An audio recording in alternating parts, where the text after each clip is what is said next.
తాను ఉపాధ్యాయ వృత్తిలో ఉంటూ ప్రజలకు సేవ చేయాలని రాజకీయంగా ఎదగాలని అనుకుంటున్నా అని టీడీపీ ఎంపీ ఆశావాహి పంచలింగాల నాగరాజ్ అన్నారు. తమకు టికెట్ ఇస్తారని ఆశిస్తున్నానని టీడీపీ ఎంపీ ఆశావాహి పంచలింగాల నాగరాజ్తో మా ప్రతినిధి శ్రీరామ్ ఫేస్ టు ఫేస్.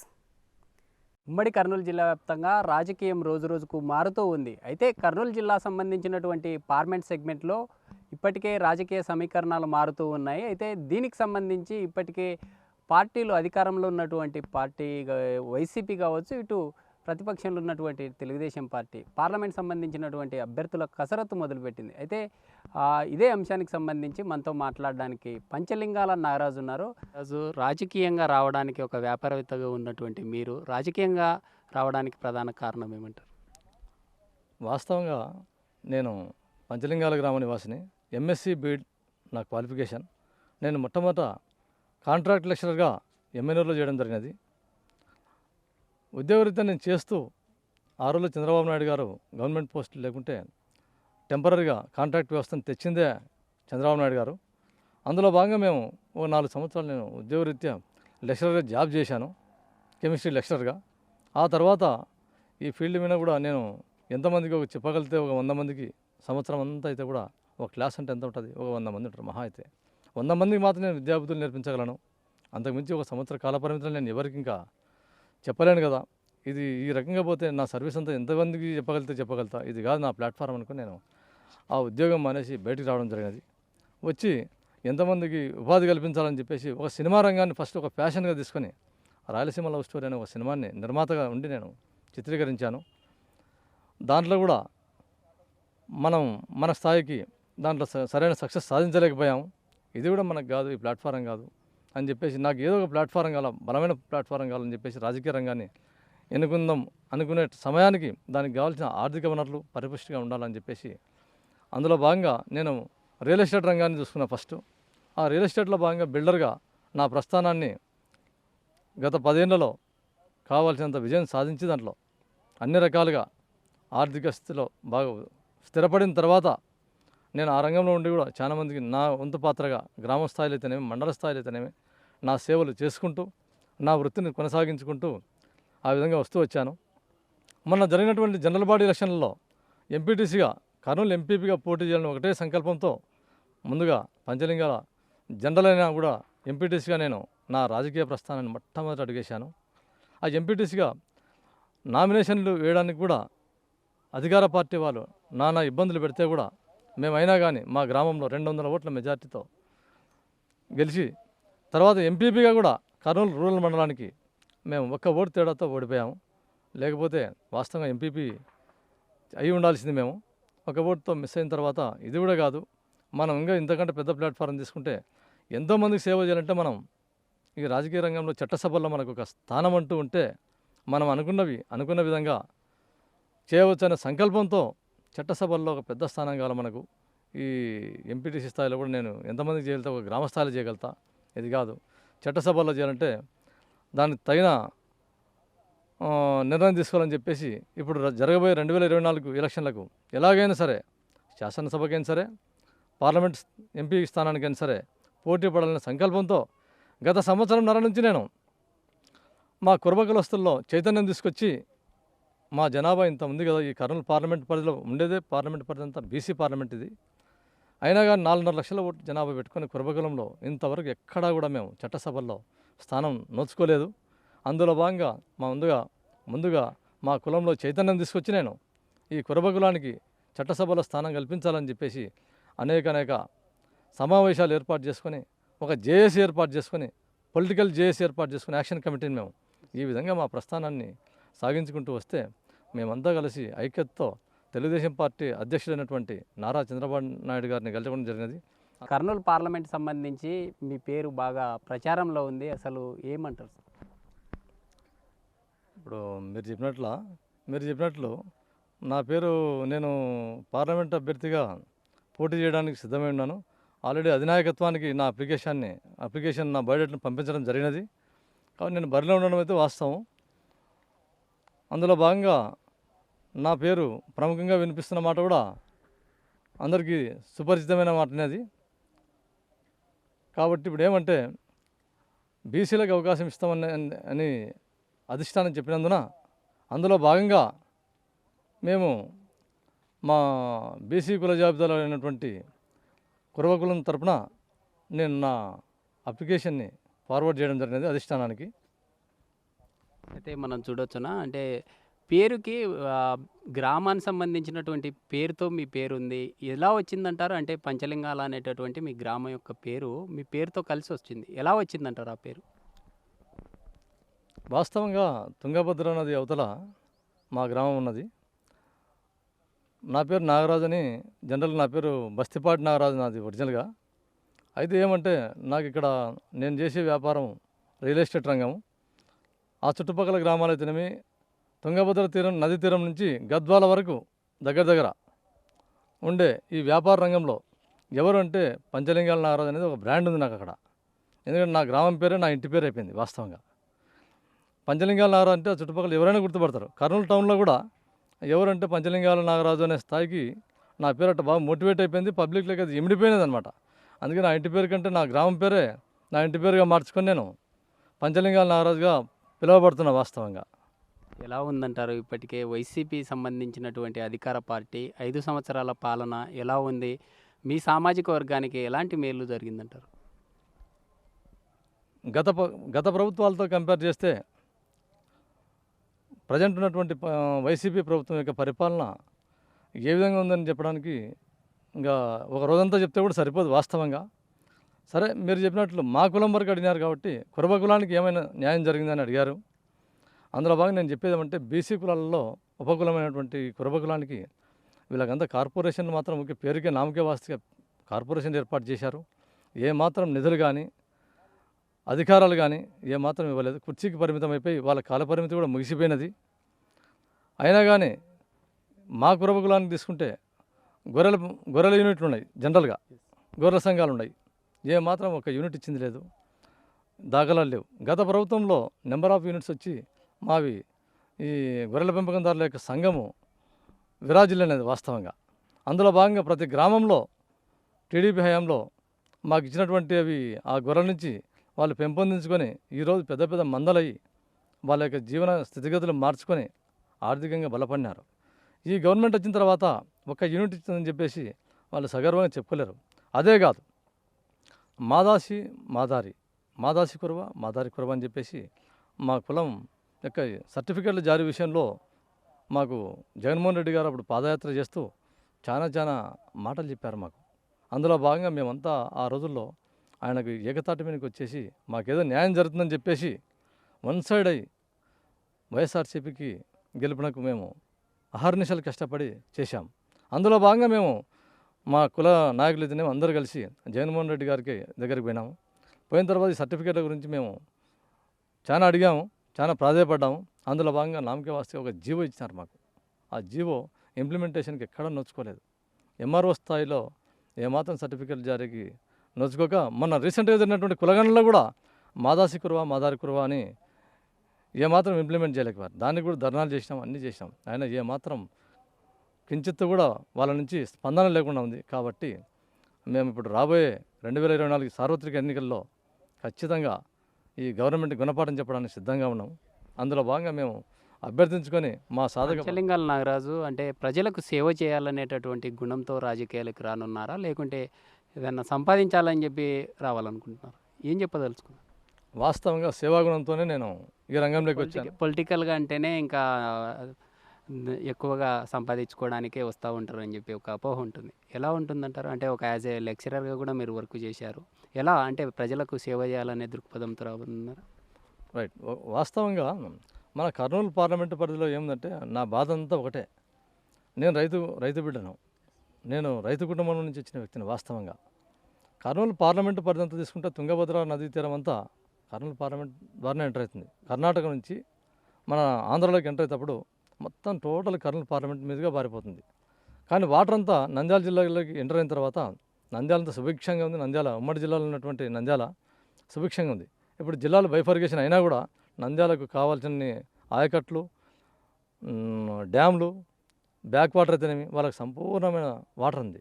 కాకపోతే మాకేమంటే ఇక్కడ కర్నూలు పార్లమెంట్ పరిధిలో రైతుల పరిస్థితి వర్ణనాతీతం.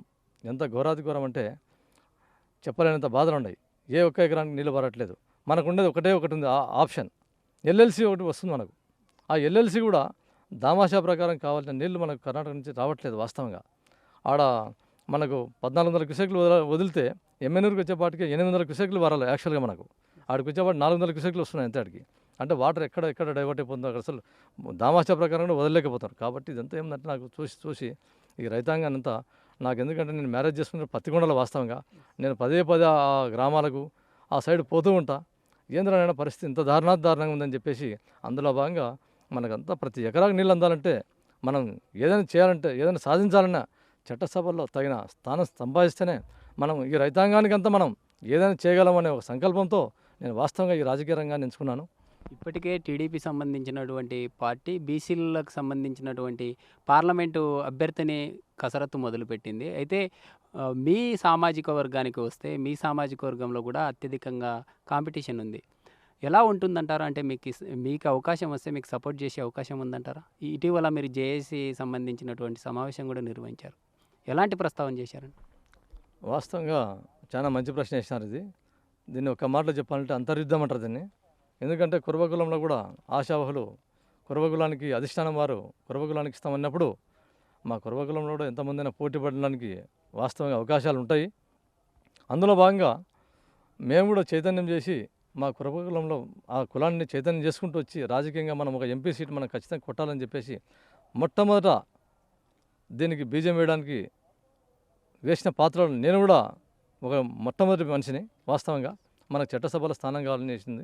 అందులో భాగంగా మా కురబల్లో కూడా చాలామందికి వాస్తవంగా ఈ పంచలింగాల నాగరాజు దీన్ని ఎప్పటి నుంచో ఇది ఆశిస్తున్నాడు, ఇది ఎంతవరకు ఇది వాస్తవం, ఇది ఈయన కష్టపడుతున్నాడు అని చెప్పేసి చాలామంది మా కురబ కులస్తులు కూడా ఈయనకు వస్తే బాగుంటుందని చెప్పేసి వాళ్ళంతా అనుకుంటున్నారు. కానీ ఈ కురబ కులానికి ఇస్తారని చెప్పేసి ఒక మెసేజ్ వచ్చేసరికి చాలామంది, అంటే లోకల్ అనుకోండి, నాన్ లోకల్ అనుకోండి, ఎక్కడో స్థిరపడిన వాళ్ళు కూడా వచ్చేసి మాకు కూడా మేము కురబ కులం మీద మాది కూడా కర్నూలు బీజాలు ఉన్నాయి, మాకు కూడా వస్తే బాగుంటుంది అని ఆశావులుగా వాళ్ళు రావడం తప్పులేదు. అందరం దీంట్లో భాగంగా అందరం ప్రయత్నాలు చేస్తున్నాం. మేమంతా జేఏసీ యాక్షన్ కమిటీ చేసుకున్నప్పుడు పొలిటికల్ది ఒకటి నిర్ణయం తీసుకున్నాం. అందరం కలిసి ఆశావులమంతా ఒక వేదిక మీదకి వచ్చి ఎవరికి వచ్చినా మనలో అందరం కలిసి పని చేసుకోవాలని చెప్పేసి ఒక తీర్మానం చేసుకున్నాం. అందులో భాగంగా నేను గట్టి ప్రయత్నాలు చేస్తున్నాను ముమ్మరంగా. ఎవరి ఆశ వాళ్ళకు ఉంటుంది కాబట్టి నేనైతే ఖచ్చితంగా సీట్ తీసుకుని వస్తాను, కర్నూలు పార్లమెంట్ టికెట్ తీసుకొస్తాననే నమ్మకం నాకుంది. సరే, ఇంకా కొన్ని రోజుల పాటు, ఒక వారం రోజుల పాటు ఉంటే ఎవరికి వచ్చినా మేము కలిసి చేసుకోవడానికి సిద్ధంగా ఉన్నామని చెప్పేసి తెలియజేస్తున్నాను. అంటే ఈ పార్టీలని సంబంధించి మనం చూసుకున్నట్లయితే అధికార ప్రతిపక్ష పార్టీలకు సంబంధించి ఎన్నికల పండుగ ఎప్పుడైతే వస్తుందో అప్పుడు మాత్రమే ఈ సామాజిక వర్గాల సంబంధించినటువంటి వాటికి సంబంధించి ఆ యొక్క ప్రస్తావన వస్తూ ఉంటుంది ప్రధానంగా మనం చూస్తూ ఉంటే. అంటే మనం కూడా ఈ సామాజిక వర్గానికి సంబంధించినటువంటి వారు కేవలం ఎన్నికల సమయంలోనే ప్రశ్నిస్తూ ఉంటారు, తర్వాత దాన్ని మర్చిపోతూ ఉంటారు. మీరేమంటారు సార్? వాస్తవంగా మీరు చాలా మంచి ప్రశ్న వేసినారు. ఇది కూడా వాస్తవంగా మనం ఇంట్లో పండగ ఉందంటే పండగకు అన్ని ఇంట్లో పెయింట్ వేసుకుంటాము, మంచి చెడ్డ అంతా చేసుకుంటాం. మన డిమాండ్లని తీర్చుకోవాలంటే, మన యొక్క స్థితిగతులను మార్చుకోవాలంటే, మన కోరికలు నెరవేర్చుకోవాలంటే ఎలక్షన్ వచ్చినప్పుడు మన డిమాండ్, మన గలాన్ని వినిపించి ఆ స్థానానికి మనం ప్రయత్నాలు చేయాలి తప్ప ఇక 5 ఏళ్ళ నుంచి మీరు ఎందుకు చేయలేకపోయారు అని చెప్పని మీరు అనొచ్చు. ఎందుకంటే మనం ఇంతవరకు కురబకులంలో చైతన్యం లేక ఈ చట్టసభలకు గట్టిగా ప్రయత్నించక ఇవల్ల ఉన్నాయి కాబట్టి లోటుపాట్లు కొన్ని ఉన్నాయి.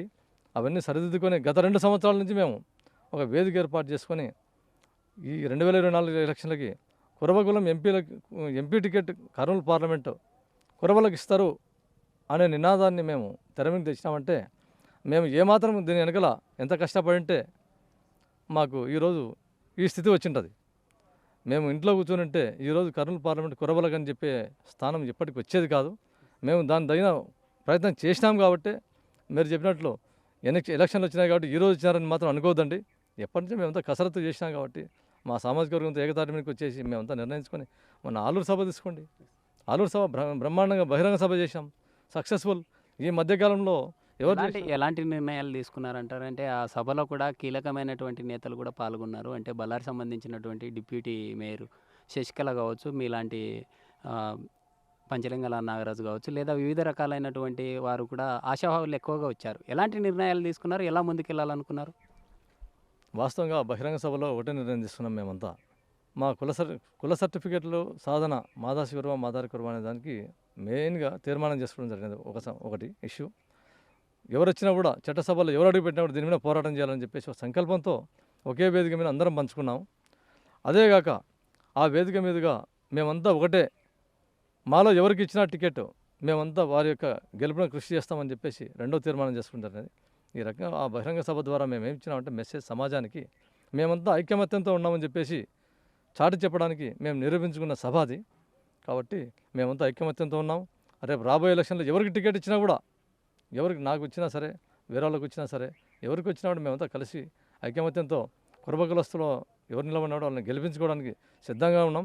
అదేగాక మా కురబకులంతో పాటు ఈ కురబకులస్తులకు ఏముందంటే చాలా వీళ్ళు అగ్రెసివ్ కాదు అనేది జనాల్లో ఆల్రెడీ అందరికీ ఉంది. కాబట్టి మేము ఎస్సీ, ఎస్టీ, బీసీ, మైనార్టీ సోదరులందరినీ కలుపుకొని ఖచ్చితంగా మాకు ఒక్కసారి అవకాశం ఇస్తే గెలిచి చట్టసభలో అడుగుపెట్టడానికి ఏమాత్రం సందేహం లేదని చెప్పేసి తెలియజేస్తున్నాం. అయితే ఈ మధ్యకాలంలో చూడొచ్చు సార్, అంటే మీరు కాస్త యాక్టివ్ కావడం, యాక్టివ్ అయిన తర్వాత మీ యొక్క ఆశావాహుల లిస్టులో మీ పేరు ఉండటం, ఈ 7 శాసనసభ సంబంధించినటువంటి నియోజకవర్గాల్లో మీకు ఎలాంటి రెస్పాన్స్ ఉందంటారు? అంటే మీ యొక్క బంధుమిత్రులు కావచ్చు, మీ కేటగిరీ కావచ్చు, లేదా ఇతర వారితో ఎలాంటి సంబంధాలు ఉన్నాయి, ఎలా ముందుకెళ్తా ఉన్నారు?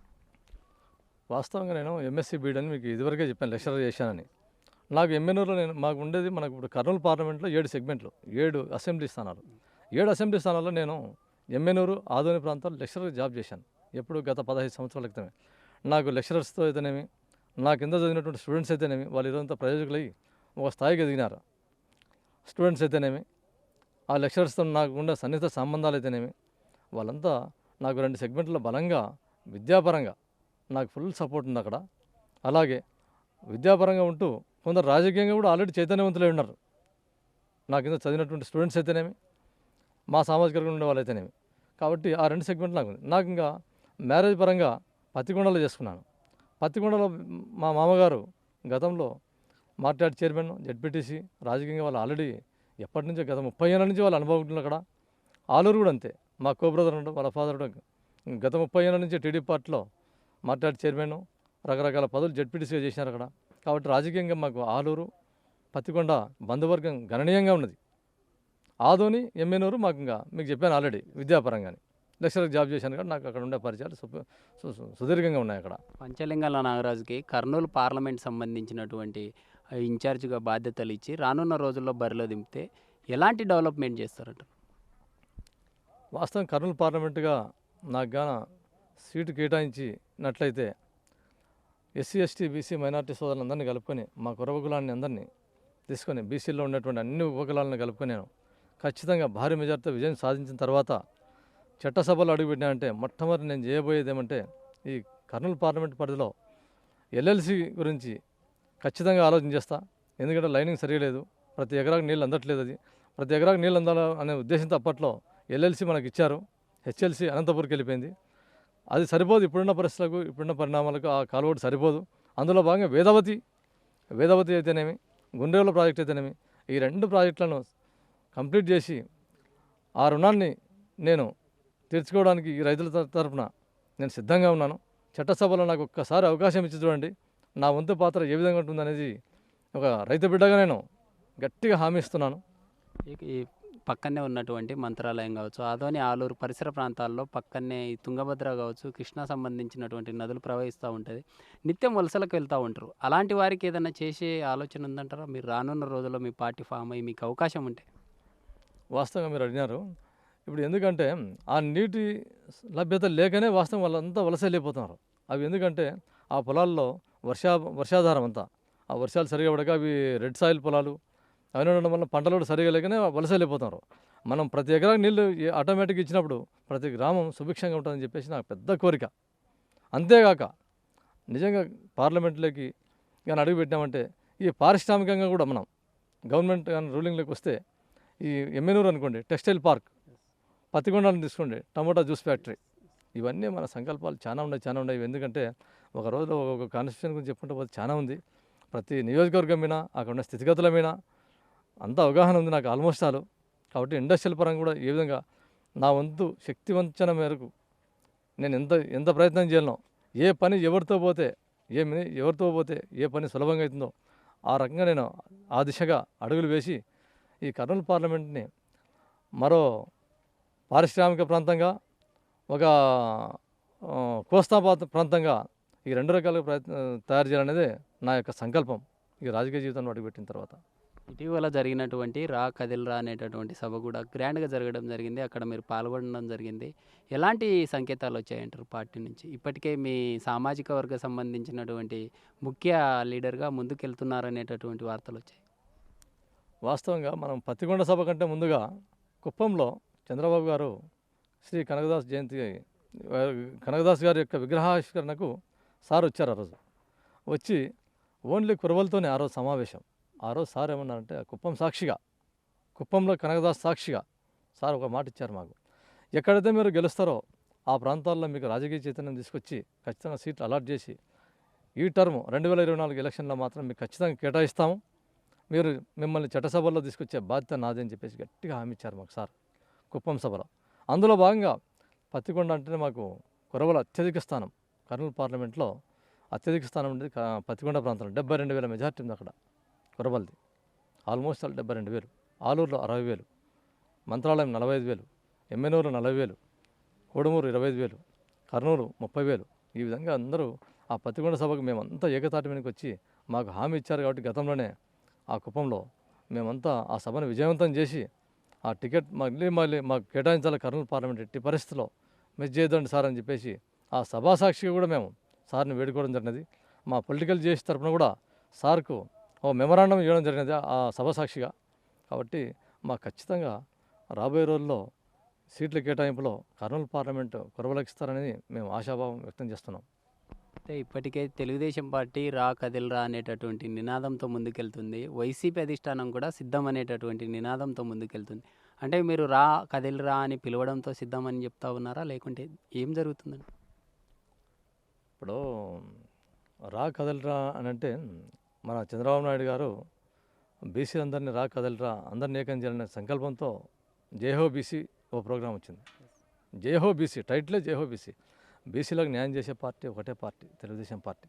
జేహో బీసీ అనేది సంకల్పం ఆ టైటిల్లోనే ఉంది. వాస్తవంగా సిద్ధం అంటే దేనికి సిద్ధం?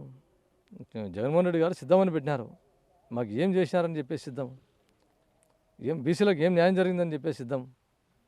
మేము వాస్తవంగా సిద్ధం అంటే ప్రజలతో సిద్ధం. ఆయన మాకు చేసిన ప్రోగ్రామ్స్ ఏవైతేనేమి మాకు ఇచ్చిన హామీలు నెరవేర్చడని చెప్పేసి మాట్లాడుకోవడానికి ఏమైనా సిద్ధమని ఉన్నారా?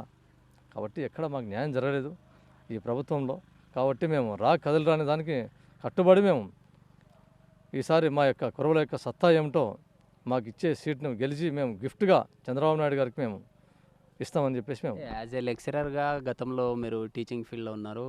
నిరుద్యోగులకు సంబంధించి ఈ ప్రభుత్వ హయాంలో ఏదైనా మంచి జరిగిందంటారా? అంటే రాష్ట్రంలో ఉండేటటువంటి పరిస్థితులను మనం చూస్తే రాష్ట్ర రాజధాని ఏది అని చెప్పలేని పరిస్థితుల్లో ఉన్నారు ప్రజలు. ఏంటంటారు? అంటే ఎన్నుకున్నటువంటి పాలకుల యొక్క నిర్లక్ష్యం అంటారా, లేకుంటే ప్రజల ఇబ్బందులు అంటారా?